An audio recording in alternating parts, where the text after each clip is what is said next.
CM ಬದಲಾವಣೆ ಅದು ಕಾಂಗ್ರೆಸ್ನವರ ಹಳೆ ಕಾಯಿಲೆ ಎಂದು ರೈಲ್ವೆ ಇಲಾಖೆ ಸಚಿವ ವಿ ಸೋಮಣ್ಣ ಹೇಳಿಕೆ ನೀಡಿದ್ದಾರೆ.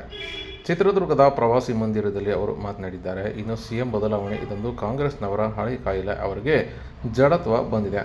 ಕಾಂಗ್ರೆಸ್ ಇದೆಯೋ ಇಲ್ಲವೋ ಎಂಬುದು ಗೊತ್ತಿಲ್ಲ. ಏನು ಮಾಡುತ್ತಿದೆ ಎಂದು ಕಾಂಗ್ರೆಸ್ನವರಿಗೆ ಗೊತ್ತಾಗುತ್ತಿಲ್ಲ ಎಂದು ರೈಲ್ವೆ ಇಲಾಖೆ ಸಚಿವ ವಿ ಸೋಮಣ್ಣವರು ಕಾಂಗ್ರೆಸ್ ವಿರುದ್ಧ ಹರಿಹಾಯ್ದಿದ್ದಾರೆ. ಇನ್ನು ಕಾಂಗ್ರೆಸ್ ಜನರಿಗೆ ಮಂಕು ಬೂದಿ ಎರಚುತ್ತಿದೆ. ಕಾಂಗ್ರೆಸ್ನವರು ಕೇಂದ್ರ ಸರ್ಕಾರದ ಜೊತೆ ಕೈ ಜೋಡಿಸಿದರೆ ಇನ್ನಷ್ಟು ಅಭಿವೃದ್ಧಿ ಕೆಲಸ ಮಾಡಬಹುದು. ಆದ್ದರಿಂದ ಕಾಂಗ್ರೆಸ್ನವರು ಗುಂಪುಗಾರಿಕೆ, ದುಗುಡು ಭ್ರಷ್ಟಾಚಾರ ಕೈಬಿಡಬೇಕು. ಕೇಂದ್ರದ ಜೊತೆ ಕೈ ಜೋಡಿಸಬೇಕು. ಇನ್ನು ರಾಮಲಿಂಗಾರೆಡ್ಡಿ ತಮ್ಮಲ್ಲಿರುವ ಕೊಳಕು ಮುಚ್ಚಿಕೊಳ್ಳಲು ಬಿಜೆಪಿ ಮೇಲೆ ಗೂಬೆ ಕೂರಿಸುತ್ತಿದ್ದಾರೆಂದು ವಿ ಸೋಮಣ್ಣವರು ಕಿಡಿಕಾರಿದ್ದಾರೆ. ಅದೆಲ್ಲ ಅವ್ರು ಕೇಳ್ಕೊಂಡು ಒಂದು ಹಳೆ ಕಾಯಿಲೆ ಇದು. ಅದು ಅವರು ಜಡತ್ವ ಬಂದ್ಬಿಟ್ಟಿದೆ. ಸರ್ಕಾರ ಎಲ್ಲಿದೆಯೋ ಗೊತ್ತಿಲ್ಲ. ಅವ್ರು ಏನು ಮಾಡ್ತಾ ಇದ್ದಾರೆ ಅನ್ನೋದು ಅವ್ರಿಗೆ ಗೊತ್ತಿಲ್ಲ.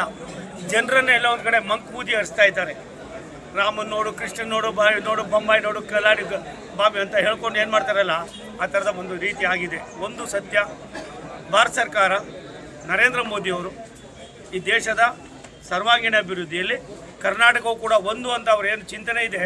ಇವರೊಂದು 25-30% ನಮ್ಮ ಜೊತೆ ಕೈ ಜೋಡಿಸಿದರೆ ಇನ್ನೂ ಈ ಥರ 2% ಕೆಲಸ ಮಾಡ್ತಾಯಿದ್ದು.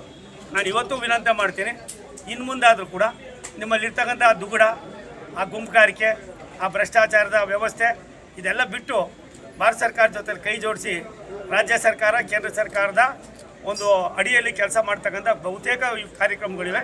ಅದಕ್ಕೆ ಆದ್ಯತೆ ಕೊಡಲಿ ಅಂತ ನಾನು ಆಗ್ರಹಪಡಿಸ್ತೀನಿ. ಒಂದು ನಿಮಿಷ ತಾಳಪ್ಪ. ರಾಮಲಿಂಗಾರೆಡ್ಡಿಗೆ ಪಾಪ ಇನ್ನೇನು ಹೇಳೋಕ್ಕಾಯ್ತದ್ರಿ? ಅವನು ಏನು ಹೇಳೋಕ್ಕಾಯ್ತದೆ? ರಾಮಲಿಂಗಾರೆಡ್ಡಿ ಹೇಳಿದ್ದಾರೆ ಸರಿ. ಏನು ಅವ್ರ ಮೇಲೆ ಅವರಲ್ಲಿ ಇರ್ತಕ್ಕಂಥ ಏನು ಕೊಳಕಿದೆಯಲ್ಲ, ಆ ಕೊಳಕನ್ನು ಮುಚ್ಕೊಳ್ಳೋಕ್ಕೆ ಇನ್ನೊಬ್ಬರ ಮೇಲೆ ಗೂಬೆ ಕೂರಿಸ್ತಾರೆ.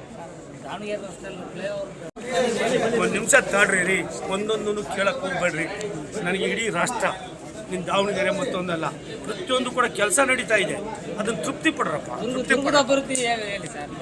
ಒಂದು ನಿಮಿಷ. ನಾನು ಭಾರತ ಸರ್ಕಾರದ ಮಂತ್ರಿಯಾಗಿ ರೈಲ್ವೆ ಇಲಾಖೆಯಲ್ಲಿ ನಿಮ್ಮ ಸುಮಾರು ವರ್ಷದ ಕನಸೇನಿದೆ, ಹಿರಿಯರಾದ ಸಿದ್ದೇಶಣ್ಣವರು ಮಾಡಿದ ಯೋಜನೆ ಏನಿದೆ, ಇದನ್ನು ಕಾರ್ಯರೂಪಕ್ಕೆ ತರ್ತೀವಿ.